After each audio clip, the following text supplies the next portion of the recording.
Hi there, I'm David.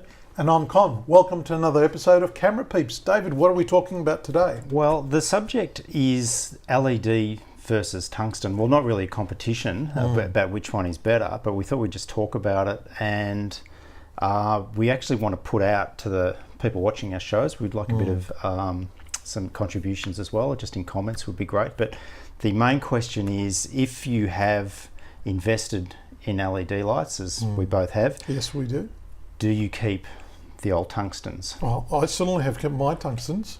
Now, I think we want to argue why we have kept our tungstens and not sold them. No, well, first of all, they're not worth a lot on the second-hand market. Okay, you've been there? Yeah. No one seems to want them, but they're still pretty good. They still do some good things. Exactly. For example, I know if I want to do a slash on the wall in an interview, I need a Fresnel lens. I can't do it with anything else other than a lamp that has a lens in front of it. And I know there's a lot of new LEDs that are coming out with lenses, but you know. But then what do? Then you just put that in the cupboard and spend a couple of $1,000s on a new LED. They're not cheap, the LED Fresnels. And once again, and we said before in other videos, is do you spend a couple of thousands just updating something you've already got to make it a little bit better, or could you put that $2,000 into something else? Well, you know, on the CRI level, you know, we've done some measurements with my Sekonic C700 spectrometer, and I don't know if people are aware, but the old tungsten features have a CRI of 99.9%, which is, you know, pretty impressive. And you know, just to give you an example, you know, the level of control I can get with my tungsten light, I've got a dimmer built into the switch here, so I can dim it down. So there's no disadvantage there. I've got the same ability as I have with the LED to dim it. But you know, I if I fully flood this lamp and close in the barn doors, look at the control I have. You know, I can really control where I can paint with a fine brush. Yeah. You know, and I can adjust so I can make that lamp. If you have a look at the wide shot there, I can make that lamp stand out. You know, from what it is, we can make it stand out. Now, to try and do that, to have that level of control with a LED light, even with your you know, your light wrangler things, it's very hard to do, but easy with the Fresnel lens. Yeah, and as I say, why spend a couple of $1,000s? And because you like to buy two with lighting, you like to work in pairs. That's right. So if you buy a new LED with a Fresnel lens that spots, well, you have to buy two of them, you know, and it's like, well, these are sitting on the shelf anyhow, so why would you bother? Yeah. Well, as an example, here we've got some of your old lights here too. What's this one? Well, that's a Mole Richardson.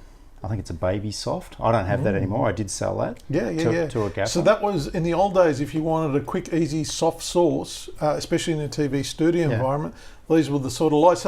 So where is the actual light filament? It's at the bottom there. Yeah. And it's not giving any direct light, it's bouncing off the reflector, the white reflector, yeah? Yeah, and it had little snoots as well. I think there's a picture of them somewhere. But they generated a lot of heat, which we've spoken about in other videos. So there's pros and cons to this. Heat is one of them, and especially if you're doing an interview in someone's small living room in the summertime, heat becomes an issue, especially when you're using open face lamps like this one. Which one is this one? That's the classic Arri 2K. 2,000 watts. Yeah. So that gets pretty hot. Absolutely. Once upon a time you needed 2,000 watts because the cameras like the one behind you wasn't very sensitive. No, look, I've sold that one as well. That went to a good home. That went to someone who wanted to light a bigger space. Yep. I still use them sometimes if I need the grunt and just need to light up a big area. Yeah, look, I've moved on some of the ones I don't really need, but these ones, the Ditos, this one, I've had for nearly 25 years. Well, that's the other thing. These lights are an investment for Yeah. life. I bought my Dido about Yeah. the same time, and Yeah. I've still got it. Yeah. So why bother? You know. Yeah. So Well, lights are different to cameras. Cameras, every 5 years you've got to buy a new one. There's Yeah. new technology. With light, even though we go through trends of, tungsten, and then we went to fluoros. Fluoros were popular for a while. Yeah. And now LEDs are all the rage. But, a light's still going to do the same job yeah.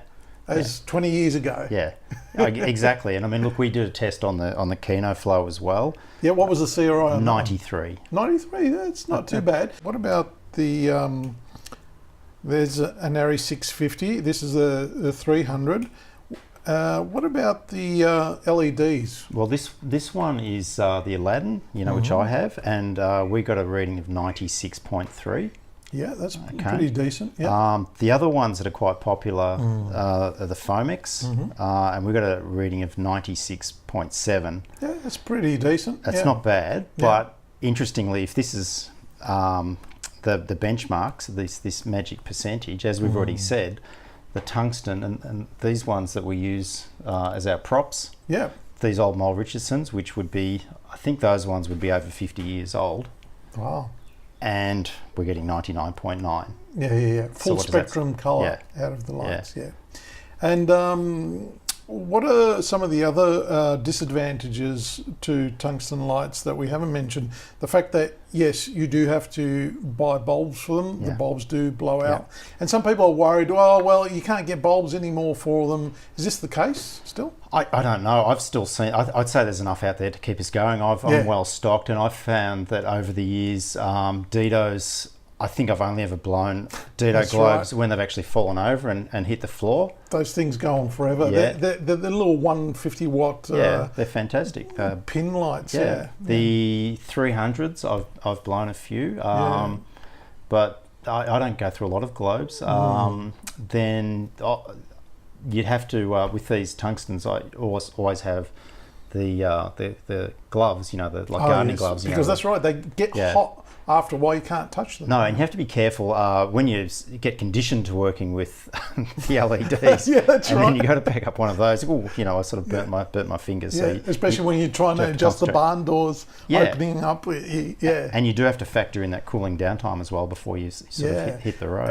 And sometimes you might turn off the lights and you need to get an Atmos track. Yeah. And the sounder says, turn the lights back on, because what starts happening is they start cooling down and making all funny noises. Yeah. So look, I guess the thing is, there's not really a right or wrong answer, but it's just something to consider, that mixing things up a bit, and who knows with trends. Yeah. In a few years' time, people might say, no, we want the tungsten, we want the halogen globe look. That could happen. Well, someone told me that in museums, they've gone for all these LED lights, but the curator who I was speaking to said nothing beats the old tungsten lights as far as, and you can see why when there's full colour spectrum. Yeah. And if you put an LED light on a painting, you're not getting the full spectrum of light. And a lot of our colleagues swear by the Octodome. No, I've got one. If I've got the space, I'll put it up. And that's a good looking light. Yeah. And then a 1K soft light. Why would you get rid of it? It looks fantastic. Exactly. And I'm not advocating that we just shoot with tungsten lights again. No. I've got, like you, LEDs, but I still kept my tungsten, because they do certain jobs better than I can do with an LED light. And another little secret, of course, I use a lot of my old lights that aren't on the road anymore lighting our set. That's right. So it's advantageous for me as well that I don't actually have to break into the kit that's in the van that's always sort of ready to go. So there is advantages. They do make really good props, especially the old ones. And you've got a couple of Arri 300s there lighting the background and the set. Yeah. So, is there anything else we want to talk about? Well, an advantage, I guess, to LEDs like these ones, especially these flexible ones, is that they're cooler, they're lighter, and they're bicolor too. How many videos we've done on this, and everyone else around the world, they are fantastic, and they run off feedlock batteries. They are good, but... And there's your Light Wrangler product again, controlling the spill, because that was another problem with these lights. And also going back to the tungsten ones, the halogen ones, is often we would improvise with like the gobo look. We might not have the projector attachment with the Venetian blinds or whatever. I mean, I've used the back of chair, a wicker chair or something. I've just put a tungsten light through the back of those to form a background. You can do that again because of the lens in front of the lamp. You can't do it with an open face lamp like a redhead or a 2K, but or a blondie as they used to be called. But because of the lens, it focuses the light beams in a way that you can create nice sharp shadows. As we can see the shadow on the TV, that's a very sharp, hard edge shadow. Obviously, if you want a softer edge, you use a softer source and it does a nice wraparound sort of thing. Yeah. But sometimes you want, especially if you're trying to do a slash, you want hard edge shadows. And again, if I put a cutter in actually, can you give me your piece of paper? If we hold a cutter in front of the light, the shadow edge becomes softer. The closer you come to it, the further away you go, the sharper the shadow becomes. And look, these techniques are still used in Hollywood and Pinewood. That's right. That's right. Nothing's changed. No. Really. And I also like having.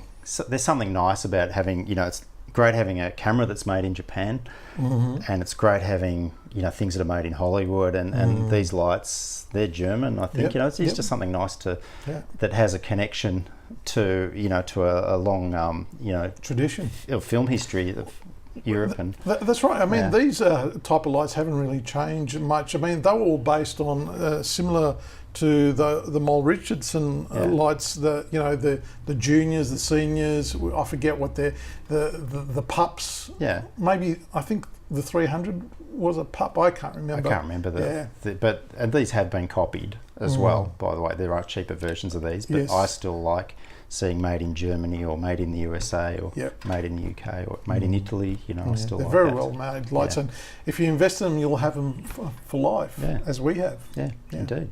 So I hope you enjoyed this episode on vintage lights. We all talk about vintage lenses. What about vintage lights? Exactly. So I hope you got something out of this one, and we'll catch you on the next episode.